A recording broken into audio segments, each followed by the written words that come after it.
Shalom. Shalom. Kedinginan ya. Selamat sore. Semua dalam kondisi yang sehat. Amin. Amin. Amin. Amin. Sehat. Amin. Ya, kita selalu percaya Pak, karena kita tidak dikuasai lagi oleh sakit penyakit. Amin. Ya. Terima kasih yang sudah datang tempat ini. Ya.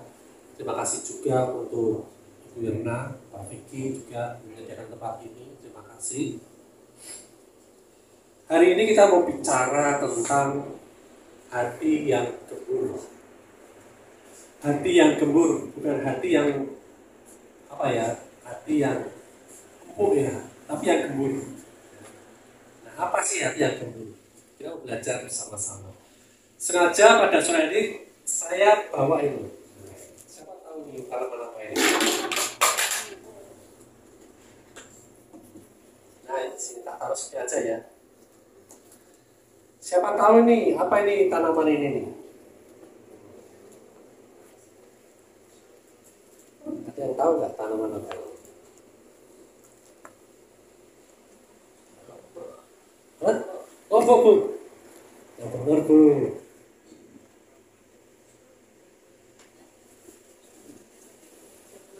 Tanaman ada buahnya nih. Nah. Oh, Bu. Oh, Bu. Pernah lihat lombok seperti ini? Pernah? Pernah lihat lombok seperti ini? Belum pernah ya? Nah, ini. Saya juga baru kali ini lihat. Tadi jalan-jalan, ya, kita cari-cari tanaman karena berkaitan dengan tema hari ini, yaitu hati yang gembur. Tanaman ini kita temukan, ya, bukan di jalan ya, tapi di pinggir jalan. Kalau di jalan nanti ketabrak, ya kan? Tapi di pinggir jalan tempat penjual bunga. Ya. Kita lihatnya tanaman yang ada buahnya, tapi yang kecil saja supaya nanti bawahnya gampang. Kalau saya kesini bawa buah durian yang besar kan susah bawahnya ya kan. Ya saya bawa tanaman lombok, tapi ya aneh, saya juga perlu lihat ini ada tanaman lombok jempol-jempol gini ya. Ini katanya sih belum matang, matangnya nanti warnanya merah. Ya. Dia ditanam seperti ini. Nah, saya sama rekan-rekan kami, seorang Indri, saya bercerita sebentar, ya. Saya sempat mengerjakan perkebunan. Ya, ada satu tanah di daerah Tembalang kita kerjakan untuk perkebunan. Kita kerjakan perkebunan, ada peternakan, ada perikanan seperti itu. Ya, tapi sekarang sudah selesai. Nah, di situ kita tanam banyak hal, ya, banyak pohon. Kenapa banyak pohon? Waktu itu saya dapat kesempatan melayani rekanan dari Jarum. Terus, nah saya diberi mau nggak benih pohon, buah, pohon apa aja, macam-macam ada 200 pohon lagi. Ya kita mau aja dikasih, ya kan? Kemudian kita ambil sendiri ke sana, Kudus, saya bawa pakai pickup. Terus itu ada pohon macam-macam, ada pohon durian, ada pohon mangga, ada pohon asem, ada pohon macam-macam. Karakteristik pohonnya juga beda-beda. Ya. Ada pohon alpukat. Nah, kita bawa ke Semarang, kita taruh di kebun. Di waktu itu di kebun masih berupa hutan, ya. Masih belum kita buka, belum ada air juga, ya. Belum ada air, belum ada listrik. Ya. Nah, sementara waktu tetap bisa taruh gitu aja di polybag seperti itu. Ya. Nah, kita tunggu saatnya kita dapat. Tapi tetap kita sirami. Saya beli air tangki itu saya beli. Itu waktu itu ada sumur, bukan sumur ya, lubang gitu, memang untuk air, tabungan air. Nah, ketika saya menanam, saya perhatikan, karena selama ini saya nggak pernah seperti petani itu menanam. Saya belajar banyak di situ, ya, bagaimana benih itu kita tanam, kita kasih tanah, kita kasih pupuk, ya. Itu ada yang tumbuh bagus, ada yang enggak juga. Ada yang kering, ada yang mati, tapi ada yang hidup. Nah, kita pelajari Tapi satu hal apa? Saya belajar tentang firman, saya ajak ngobrol mereka. Ketika saya tanam, saya doakan mereka. Ya, saya perkatakan mereka, kamu tumbuh ya, kamu berbuah berlipat kali ganda. Ya, kamu subur, kamu tidak mati. Saya ajak ngomong. Kenapa? Mereka dengar. Nah, ketika Yesus pun mengutuk pohon ara, ya, itu pun terjadi. Ya. Nah, saya juga bisa berkati aja pohon-pohon ini. Tiap pagi, tiap pagi saya berkati, ternak-ternak juga saya berkati, ikan-ikan juga saya berkati seperti itu. Ya. Nah, kemudian mereka tumbuh, ya. Terus pada waktu saat saya harus pindah dari situ, ya, ada hampir 200 pohon itu sudah segini-segini. Ya, sudah segini, ada yang sudah segini juga. Beda-beda pertumbuhannya. Kalau yang pohon penghijauan itu cepat sekali pertumbuhannya. Nah, suatu saat kami harus keluar dari tanah ini. Nah, sedangkan kita harus bertanggung jawab dengan pohon-pohon ini. Kalau kita keluar, siapa yang ngurusin mereka? Kan seperti itu. Ya. Akhirnya, ya, bukan dengan kekuatan kita, saya cuma berdua aja sama Indri waktu itu, 150 pohon lebih itu kita cabut, kita angkut di backup dalam waktu 1 malam. Terus kita pindah di perkebunan kakak saya di Karanganyar Solo. Biar ditanam di sana, ada penjaganya, ada. Tapi sekarang apakah mereka tumbuh semua? Ternyata tidak. Ya, tidak juga, karena mereka merawat dengan kami merawat beda. Apa yang mereka rawat, mereka ya asal-asalan aja merawat. Ya, pokoknya sirami ditanam. Kalau kita waktu itu kita kasih pupuk, ya dari air lele itu kan bagus untuk nyirami itu. Saya sirami mereka dari pupuk, kita ajak ngobrol, kita berkati mereka tiap hari. Sangat berbeda. Nah, ini juga terjadi, saya bayangkan seperti itu di sore hari ini tentang hati yang gembul. Ya, kita buka di Markus 4 ayat 8. Markus 4 ayat 8 kita langsung di situ tentang perumpamaan tentang macam-macam tanah ya. Ya, Tuhan memberikan perumpamaan. Tetapi saya mau fokus di Markus 4 ayat 8.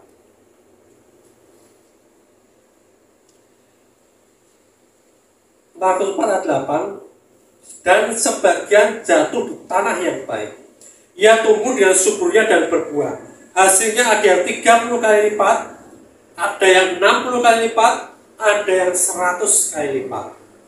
Ya, saya ulangi. Dan sebagian jatuh di tanah yang baik, ia tumbuh dengan suburnya dan berbuah. Hasilnya ada yang 30 kali lipat, ada yang 60 kali lipat, ada yang 100 kali lipat. Amin. Kita lihat pohon ini, buahnya ada berapa nih? 1, 2, 3, 4, 5, 6, 7, 8. Ini baru segini. Nanti kalau udah besar, bayangin aja berapa ratus buahnya. Itu kalau buahnya itu kita jadikan benih semua, kita tanam lagi, berlipat kali ganda lagi. Amin. Nah, itu sistem benih seperti itu. Nah, itulah yang terjadi apabila benih ketika ditabur di tanah yang baik atau di tanah yang subur. Ya, itu yang terjadi. Ya, terjadi pelipat kali ganda. Amin. Ya. Nah, kemudian di ayat selanjutnya coba lihat. Ayat 9. Dan katanya, siapa yang punya telinga untuk mendengar, hendaklah ia mendengar. Dari ngomong benih, dari ngomong tentang tumbuhan, buah, tahu-tahu bicara masalah mendengar. Siapa mempunyai telinga untuk mendengar, hendaklah ia mendengar. Bunyinya apa? Bunyinya apa ini? Kenapa ayat 9 ini hubungnya apa dengan telinga yang mendengar dengan benih? Nah, ternyata itu caranya supaya tanah itu memiliki benih, dan benih itu bisa bertumbuh, bisa subur dengan baik, dan bahkan berlipat kali ganda. Nah, ini kuncinya di situ. Ya. Nah, Jadi di sini kita mau belajar bagaimana kita punya tanah yang gembur, tanah yang baik, tanah yang mudah ditanam. Ketika pohon itu ditanam, benih itu ditanam, biji itu ditanam, ditaburkan, dia akan tumbuh dengan subur dan akan berbuah-buah. Nah, mau nggak mau, tanahnya harus gembur. Mau nggak mau, kondisi tanahnya harus baik. Ya. Sekarang pertanyaannya, lombok ini rasanya apa? Pedas. Ya. Coba kalau ini pohonnya ini yang dimakan, pedas kan? Pedas kan? Nah, tenang nih. Coba dimakan. Daunnya pedas kan? Nah, jadi yang bisa dirasakan apa? Buahnya. Amin. Sebagus apapun pokoknya, pohonnya, sebaik apapun daunnya, kan sekarang banyak daun-daun yang mahal, macam-macam tuh istilah-istilahnya kan bagus-bagus tuh, ya. Tapi yang bisa dinikmati apa? Buahnya. Yang berdampak apa? Buahnya, ya. Dengan adanya lombok ini yang bikin kita makin gemuk. Enggak, pengennya makan terus. Persis rasanya seger ya, rujaan atau pakai apa namanya istilahnya apa, kapok lombok, ya kan? Kapok pedesnya ini terus-terusan, ya. Nah, buah ini yang nanti akan kita nikmati, yang bisa dinikmati orang, ya. Nah, bagaimana caranya kita hidup ini kita bisa dinikmati orang? Satu-satunya cara permulaannya apa? Kita punya hati yang lembut, hati yang gembur, tanah yang subur, ya. Nah, apa hubungannya ini ya? Kita baca di Markus 4 ayat 14 dan 20. Jadi kata di situ penabur itu menaburkan apa? Apa yang ditabur di situ dikatakan firman. Ya, Lukas 8 ayat 11 juga dikatakan arti perumpamaan ini, benih itu ialah firman Allah. Yang ditabur adalah firman Allah. Ya. Terus Lukas 8 ayat 15, bukan. Lukas 8 ayat 15. Lukas 8 ayat 15. Yang jatuh di tanah yang baik itu ialah orang yang setelah mendengar firman itu menyimpannya dalam hati yang baik dan mengeluarkan buah dalam ketekunan. Ya. Jadi hati, tanah itu namanya hati kita. Ya. Ditanam di tanah firman itu, ditanam di hati kita. Harus tertanam. Kalau cuma dengar tok, ya tidak dimasukin ke hati, tidak akan bisa ditanam. Atau misalkan lombok ini, tiap hari tak cabut lagi, tak lihat akarnya lagi, tanam lagi, cabut, lihat akarnya lagi, tanam lagi. Seumur hidupnya dia tak perlakuan seperti itu, kira-kira tumbuh nggak? Nggak tumbuh loh.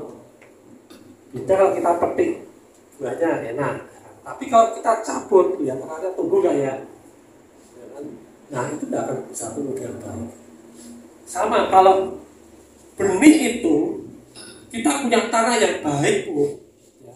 Tapi kalau benih itu tidak tertanamkan di tanah itu tidak bisa menjadi apa?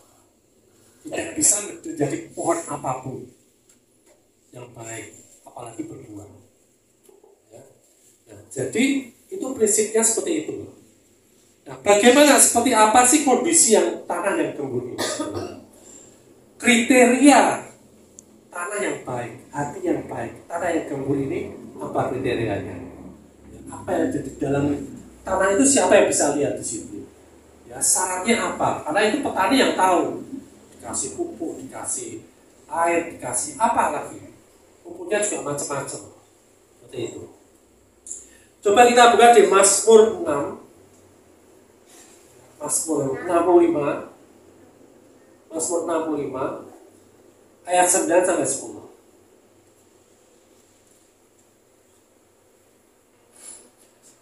Mazmur 65 ayat 9 sampai 10. Engkau mengindahkan tanah itu. Jadi harus ada perhatian dulu dengan tanah itu. Mengaruniainya dengan kelimpahan dan membuatnya sangat kaya. Batang air Allah penuh air. Engkau menyediakan gandum bagi mereka. Ya, demikianlah engkau menyediakannya. Engkau mengairi alur bajanya, engkau membasahi gumpalan-gumpalan tanahnya dengan dirus hujan, engkau menggemburkannya, engkau memberkati tumbuh-tumbuhannya. Ini caranya Tuhan menggemburkan tanah ini seperti ini. Yang di dalam tanah itu ada kelimpahan. Makanya waktu saya tanam pohon, saya tanam benih, saya persiapkan dulu tanahnya. Saya gemburkan. Kalau orang di desa itu biasanya dipaculi, dibajak dulu. Sekarang udah modern, bisa pakai traktor, ya. Dibajak dulu sampai gembur, kemudian disemprot pupuk. Ya. Karena apa? Supaya vitaminnya banyak dulu di situ. Di situ udah melimpah dulu zat-zat haranya. Ya. Sediakan dulu tuh tanaman. Dan membuatnya sangat kaya, artinya banyak penyediaan, banyak persediaannya. Ya. Batang air Allah penuh air, jadi dialiri oleh aliran air. Supaya apa? Supaya si tanaman ini bisa menyerap air untuk membantu vitamin-vitamin yang di tanah ini masuk ke dalam tubuhnya. Kemudian menyediakan gandum bagi mereka. Bibitnya pun itu tidak main-main. Benihnya juga nggak sembarangan benih. Dicari benih yang unggul. Nah ini bisa ada lombok seperti ini, nggak mungkin orang iseng. Tahu-tahu begitu. Kalau kita kelola tanaman ya di Moja, di Mijen, Gunung Pati, macam-macam. Ada alpukat kendil itu segini. Durian aja macamnya banyak banget. Ya. Terus kemudian ada kelengkeng, itu beda-beda. Ada alpukat segini panjang, itu kita lihat sana macam-macam. Bibitnya macam-macam. Ya. Ada sawu segini, sawu sakute, ya. Itu kok makan itu rasanya nggak terbayang. Ya. Enak sekali. Kayak makan agar-agar. Nah, bibitnya benar-benar pilihan. Terus kemudian engkau mengairi alur bajanya, engkau membasahi gumpalan-gumpalan tanahnya dengan dirus hujan, engkau menggemburkannya.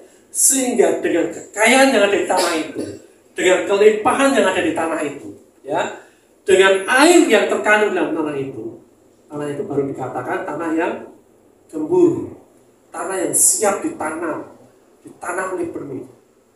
Siapa yang membuat itu semua? Petani tentunya. Pemilik tanah itu sendiri. Ya, amin. Nah, sekarang bagaimana dengan kita? Ya. Kita sudah punya petani belum yang baik? Kita sudah punya pemilik tanah belum yang baik?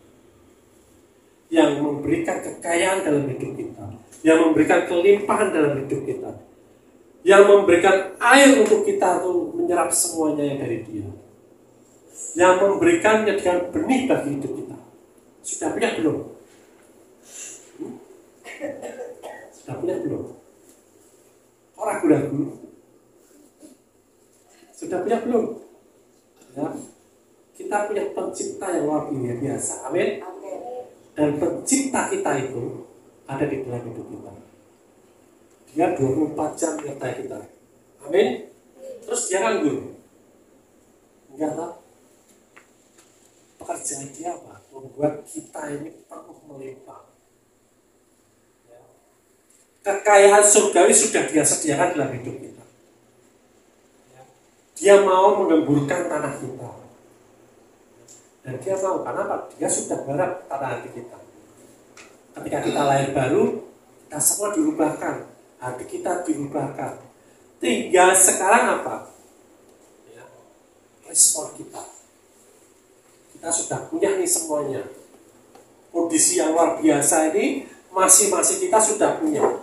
Potensi-potensi yang ada, yang luar biasa, sudah ada di dalam hidup kita. Terus kita ngapain? Kita diam aja. Kita cuek, kita dengar-dengaran toh. tapi nggak ada responnya. Nah, seperti ketiga tanah yang disebutkan oleh Yesus sebelumnya, ya, tanah yang diambil, firman yang diambil oleh iblis, ya. Karena apa? Karena kita masih, tanah itu masih di dalam kutuk, kita sudah lepas dari kutuk. Tapi kesadaran kita, apakah kita memang sudah sadar bahwa kita lepas dari kutuk? Hati kita apakah masih tertutup dengan dosa-dosa kita?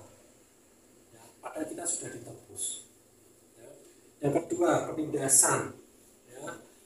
Kemarahan aniaya, ya, sehingga tidak bisa berakar kuat.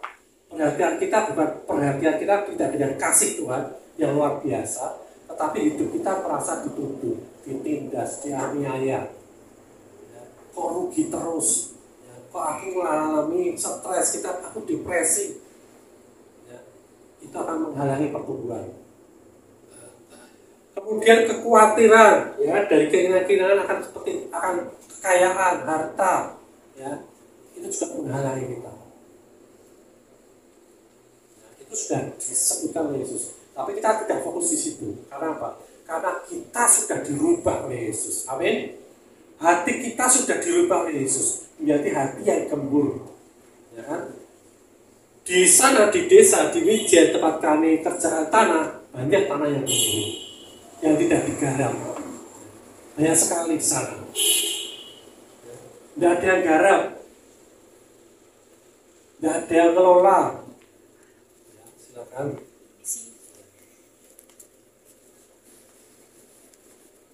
Jadi tidak ada respon. Pemilik tanah biasanya tidak, nanti dikelola nantilah. Ternyata di sana sudah nanti, kalau sudah dikelola oleh yang punya, ada pak lurahnya, ada tetangga dekatnya yang nanam pohon, nanam pisang, nanam jambu, macam-macam pohon, nanam ketela, yang banyak itu seperti itu. Mereka menikmati, bisa menikmati.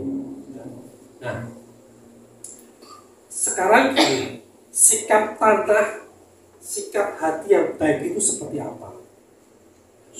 Yang kita bisa, hati yang sudah baik, yang sudah gembur ini, supaya ketika dikasih benih, ya, benihnya nggak mental, tapi masuk dalam hati kita. Ya. Nah, di situ dikatakan di Markus 4 ayat 12 tadi. Markus 4 ayat 12 coba dilihat. Markus 4 ayat 12, supaya sekalipun melihat mereka tidak menanggap, sekalipun mendengar mereka tidak mengerti, supaya mereka jangan berbalik dan mendapat ampun. Ya. Ternyata ini penghalangnya. Ya. Hati kita tidak menanggapi apa yang Tuhan berikan dalam hidup kita, apa yang Tuhan sudah sediakan dalam hidup kita. Menanggapi ini penting sekali. Respon kita sangat penting sekali. Ya. Kita sudah diselamatkan, kita bilang aku masih belum selamat. Kita sudah dibebaskan, tidak ada kuasa, penyakit lagi, dosa lagi, kita bilang, waduh ini tidak bisa, ini susah, harus didoakan. Ya kan? Hidupku terpuruk, aku tertolak, terus gimana ini? Ya. Padahal kebenarannya apa? Tuhan sudah bebaskan kita. Amin. Tuhan sudah berikan semua potensinya dalam hidup kita. Ada batasnya enggak? Ada. Nah, itu respon kita. Bagaimana kita menanggapi apa yang Tuhan sudah taruh dalam hidup kita. Ketika kita mendengar firman, ketika kita mendapatkan benih itu, apa yang kita lakukan? Respon kita apa? Selesai. Lewat aja. Terus tahu ini firman ini, setiap hari ini firman ini terus. Apa kita tangkap, kemudian coba kita tuh menanggapi firman ini. Apa sih maksudnya Tuhan ngomong seperti ini? Walaupun mungkin Tuhan tidak ngomong, cuma kita menemukan firman, ada firman ini bagus. Ya. Yang kita lakukan nggak menanggapi firman itu, ya. Tapi kita copy paste, kita kirim ke orang lain, kita kirim ke grup lain. Banyak yang seperti itu. Saya sering mendapatkan itu. Tahu-tahu ada WA masuk, isinya firman Tuhan, plek, yang penting di Alkitab. Oh, ini Alkitabnya yang sama. Nah, kemudian yang kedua, ya, supaya kita mempunyai hati yang baik. Kita tadi yang pertama menerima, kita menanggapi, kita merespon, kita sepakat dengan firman itu. Ya. Yang kedua itu kita mengerti dan memahami. Ya. Mengerti dan memahami itu seperti apa? Kita ketika terima firman Tuhan, apakah kita langsung ngerti? Ya, langsung paham? Belum tentu. Ya. Tetapi kita perlu merenungkannya. Merenungkan hingga menjadikan pola pikir yang akan memperbarui akal pikiran kita. Kalau belum sampai memperbarui pola pikiran kita, berarti kita belum nyampe. Belum. Itu pun masih tiap hari misalkan baca lagi, renungkan lagi, diperbarui lagi, lebih kaya lagi. Karena apa? Di dalam benih firman itu ada kelimpahan yang kita nggak bisa batasi. Tiap hari mau dengarkan pujian, mau dengarkan firman Tuhan tiap hari, ya, yang sama, orangnya sama, ngomongnya sama, tapi kita bisa mendapatkan makin hari makin bertambah-tambah pengertian. Amin. Itu merenungkan. Ya. Coba kalau Lombok ini, ya, tidak pernah kita makan, pernah tahu rasanya pedes? Tahu, ya. Bahkan ini nggak dimakan, tapi ada pengalaman Lombok itu pedes. Pasti tadi tak tanya kan pedes, padahal belum pernah makan ini kan. Coba siapa tahu ini tadi pedes rasa keju. Ya, nah, kita harus mengalami. Kita harus mengalami. Firman itu harus kita alami seolah-olah ketika kita merenungkan firman itu, seolah-olah kita masuk di dalamnya. Kejadian itu kita alami seperti itu. Seperti pada minggu pertama saya bicara tentang si bungsu. Itu tiap hari sampai ketika saya naik motor, mandi, itu ketika saya merenungkan itu luar biasa dalam sekali. Ya. Yang saya omongkan ini, yang saya sampaikan, itu belum seberapa. Yang saya mengerti langsung. Tapi kadang-kadang kita susah mengungkapkannya. Karena begitu besarnya kekayaan yang Tuhan sudah sediakan dalam hidup kita. Makanya kita tidak dikasih penasihat manusia. Benar nggak? Siapa di sini punya penasihat kayak presiden punya penasihat? Ya, kita dikasih penasihat siapa? Roh Kudus. Benar nggak? Dia menasihati kita, dia memberikan kita pewahyuan, dia memberikan kita pengetahuan, dia memberikan kita hikmat. Amin. Nah, untuk menyimpan di dalam hati supaya tumbuhan benih ini bisa bertumbuh dengan subur, ya, karena hati kita sudah kebur tadi, ya, respon kita sangat menentukan. Bagaimana kita merespon, kita tangkap apa firman yang kita dengar di situ, kemudian kita renungkan, kita mengerti, kita ngalami, ya, kita bayangkan firman itu seperti apa, dan sepakat dengan firman itu terjadi dalam hidup kita. Ya.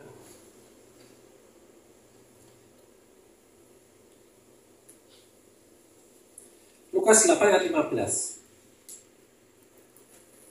Lukas 8 ayat 15. Yang jatuh di tanah yang baik itu ialah orang yang setelah mendengar firman itu menyimpannya dalam hati yang baik dan mengeluarkan buah dalam ketekunan. Ketika kita menyimpan firman itu dalam hati kita, itu gak sekedar disimpan, tapi ternyata itu diberikan pertumbuhan, diberikan vitamin, diberikan kelimpahan untuk materi itu, untuk benih itu, sehingga dia dapat bertumbuh. Sehingga makin hari pertumbuhan firman itu akan menguasai akal pikiran kita. Ya, pola pikir kita akan didominasi oleh firman itu. Sehingga ketika itu didominasi oleh pikiran-pikiran yang sudah diperbarui, otomatis itu akan berbuah dengan sendirinya. Amin. Ya. Yang nanam pohon ini, tak tanya gimana cara mengeluarkan buahnya, ya nggak tahu. metu dewe, bener nggak?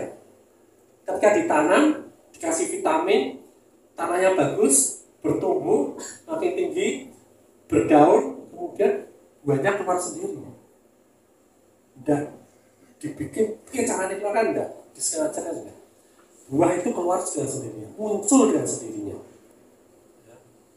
Nah, kadang-kadang kita nggak rasakan ketika muncul. Ketika muncul itu Kristus ternyata yang muncul dalam hidup kita, bukan kita lagi.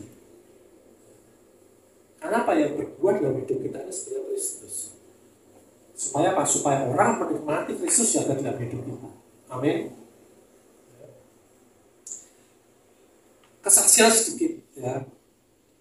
Ketika saya makan di warung, ya, warung biasa pinggir jalan, ya, harganya nggak nyampe, satu porsi itu nggak nyampe 50.000, 10.000 aja nggak nyampe, ya kan? Paling 6.000, 7.000 sampai 8.000. Ya. Nah, suatu saat di samping saya ada ibu-ibu makan. Berarti saya tergerak pengen bayarin dia. Anak kecil nggak murah kan tergerak ya dia. Tergerak, ya tergerak nggak tahu kenapa. Pas saya tergerak untuk bayarin dia, terus saya bayarin. Ya kan? Saya sama yang punya warung ini udah kenal, udah baik. Ya. Aku bilang, ibu ini aku yang bayarin. Nah, setelah kita bayarin, ibunya tahu, oh makasih ya Pak ya. Bapak orang Kristen ya. Kok tahu? Cuma bayar 7.000, kok tahu dia aku orang Kristen? Bagaimana kalau aku bayar 100.000, 200.000? Ya. Ternyata apa? Yang keluar bukan yang dia lihat, yang dia rasakan, bukan 7.000-nya lagi. Ya. Tapi ada sesuatu yang keluar dari hidup kita, yang dia rasakan, oh ini kayak orang Kristen ya seperti itu. Nah itu buah. Kita nggak sengaja menampakkannya, mengeluarkannya nggak sengaja. Akhirnya apa? Ya, dia dari non-Kristen, ya, akhirnya dia mau diajak ke gereja, dia mau dibaptis. Sampai segitunya kalau buah itu dirasakan. Ya. Kalau nggak seperti itu, nggak banyak orang ke pasar pengen beli buah, benar nggak? Ya, mereka pengen merasakan buah durian. Semalam saya habis merasakan buah durian enak sekali. Ya, ada yang bawain tebal sekali buahnya apa dagingnya, ya, enak. Saya yakin di sini nggak ada yang suka durian, karena nggak ada yang ikut minta.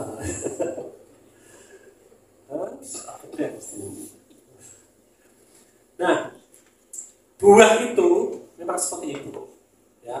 Dia muncul dengan sendirinya. Karena apa? Karena dia sudah bertumbuh dalam kehidupan kita, memperbarui akal pikiran kita, sehingga kita melakukan kekudusan di hadapan Tuhan, melakukan hidup yang layak di hadapan Tuhan. Bukan karena kita yang kudus, bukan karena kita yang layak. Itu keluar dengan sendirinya melalui buah-buah dalam kehidupan kita.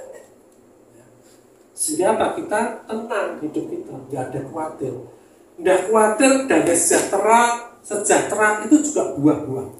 Amin. Ya, kita bisa mengasihi orang. Ya, kadang-kadang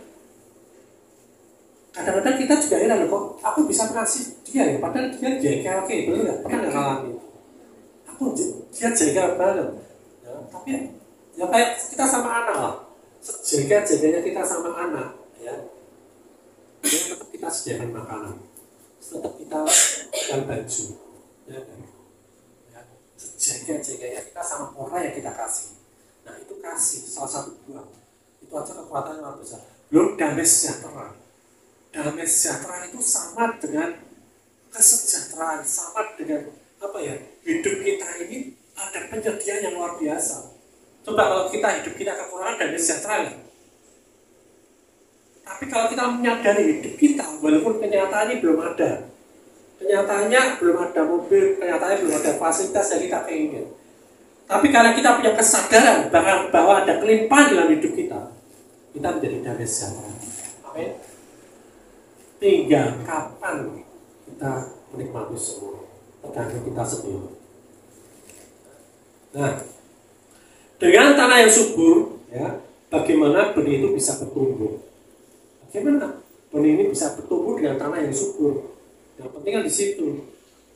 Kalau benihnya ini benihnya taruh di sampingnya, tumbuh nggak? Ya sudah tumbuh. Ya. Harus ada caranya. Kita buka 1 Korintus 3 ayat 6 sampai 7. 1 Korintus 3 ayat 6 sampai 7. Ya, di situ dikatakan, aku menanam, Apolos menyiram, tetapi Allah yang memberi pertumbuhan. Karena itu yang penting bukanlah yang menanam atau yang menyiram, melainkan Allah yang memberi pertumbuhan. Ya. Jadi di sini ada yang menanam dan menyiram. Tapi dikatakan di sini yang penting bukan yang menanam atau menyiram, melainkan Allah yang memberikan pertumbuhan. Ini bukan berarti yang menanam dan yang menyiram itu tidak perlu dilakukan. Ya, bukan berarti seperti itu. Tetapi yang terpenting di sini, walaupun ada yang menanam, ada yang mengusahakan, ya, tetapi yang penting di sini kita fokus pada yang memberi pertumbuhan. Ya. Jadi yang memberi pertumbuhan di sini siapa? Allah kita, Tuhan kita. Ya. Kita ini tidak ditarik-tarik supaya tumbuh, kan enggak seperti itu. Oh, ada itu. Kemarin di Gunung Mati itu, ya, ada yang carane pepaya. Pasang supaya pepaya itu nanti juga gede-gede, bukan terong, ya, itu digantung beban supaya nanti panjang-panjang. Artinya seperti itu. Tak coba, ya pendek juga ini tetap nggak panjang-panjang ini. Kan lucu kalau malah cepet garing. Dipaksain malah cepet garing akhirnya. Itu saya coba juga loh, namanya petani, ya kan, maksud kita nggak percaya, ya kan. Ternyata memang ada bibitnya sendiri, yang terong panjang, terong pendek, ada bibitnya sendiri. Terong cempur juga ada sendiri, gitu loh. Nah, tetapi di sini yang kita fokuskan di sini adalah yang memberikan pertumbuhan.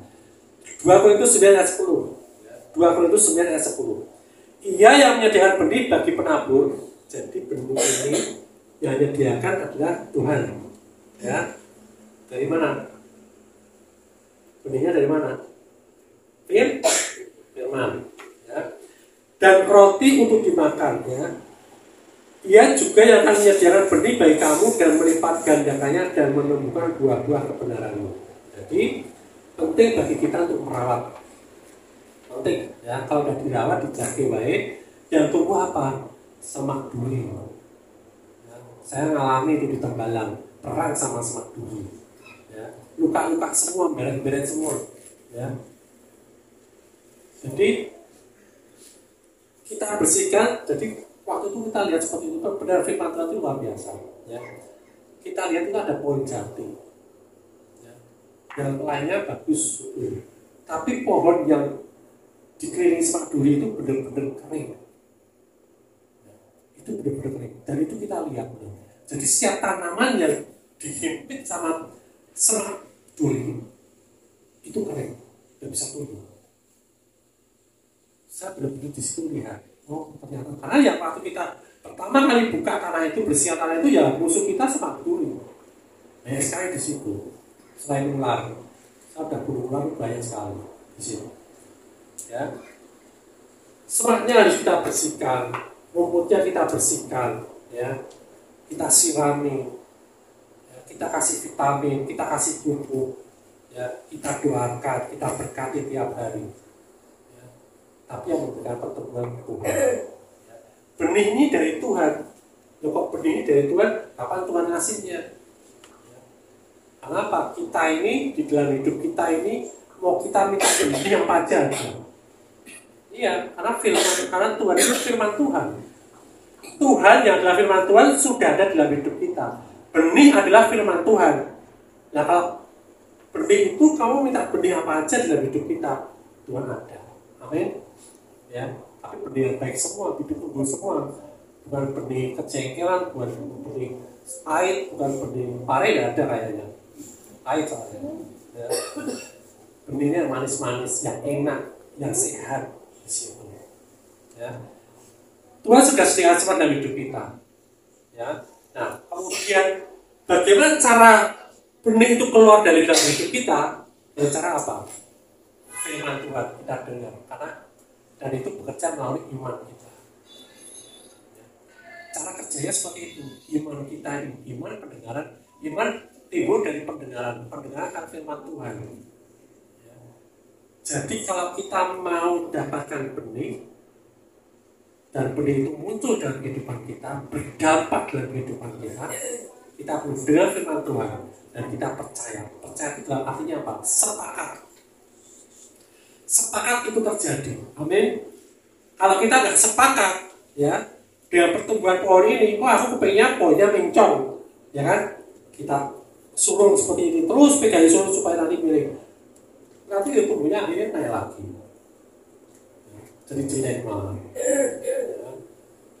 Nah, jangan sampai kita menginginkan apa yang seperti kita inginkan, tapi kita coba, ya, kita berusaha semaksimal mungkin.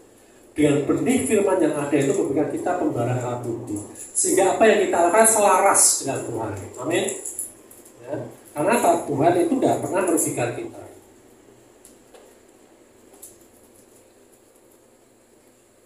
Yohanes 15 ayat 1 sampai 2.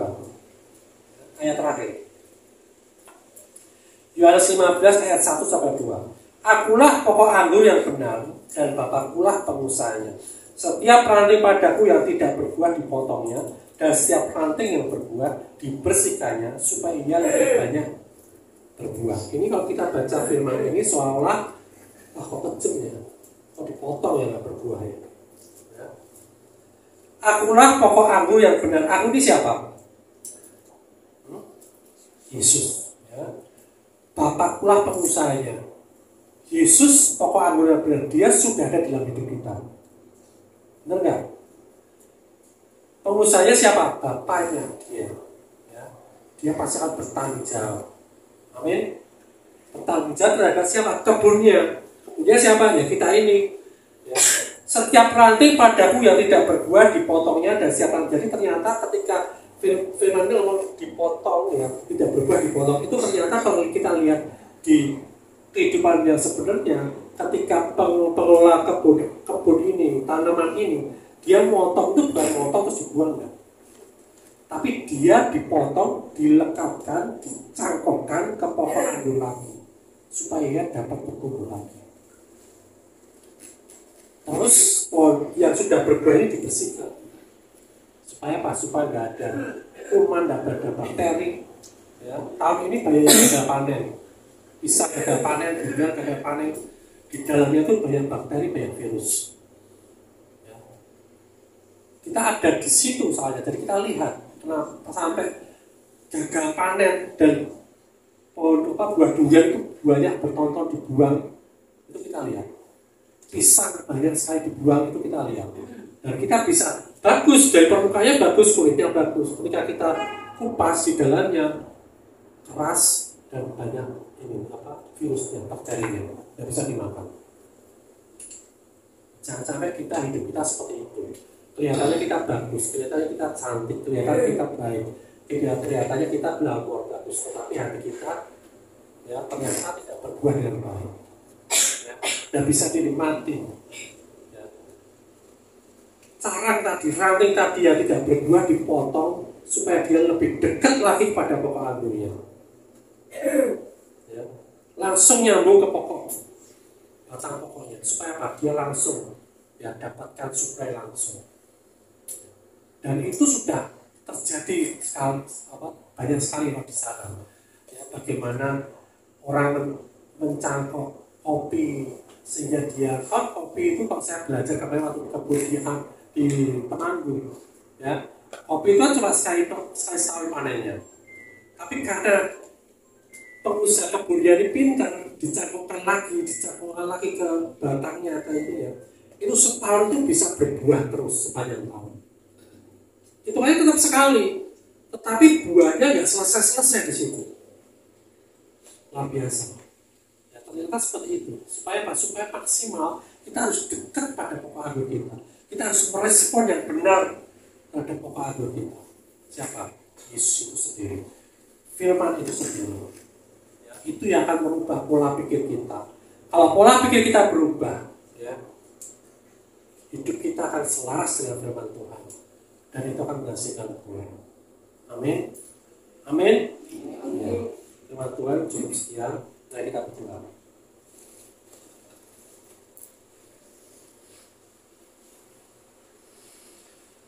Bapak firman berkata seperti ini, kepada mereka perhiasan kepala ganti abu, minyak atau pasta, minyak untuk pesta ganti kain kafur, nyanyian puji-pujian ganti semangat yang mudah, supaya orang menyebutkan mereka pohon terbanting kebenaran, tanaman Tuhan untuk memperlihatkan keagungannya.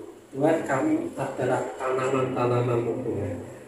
Hidup kami adalah tanaman-tanaman Tuhan, di mana Engkau sudah merubah hidup kami menjadi tanaman yang baik.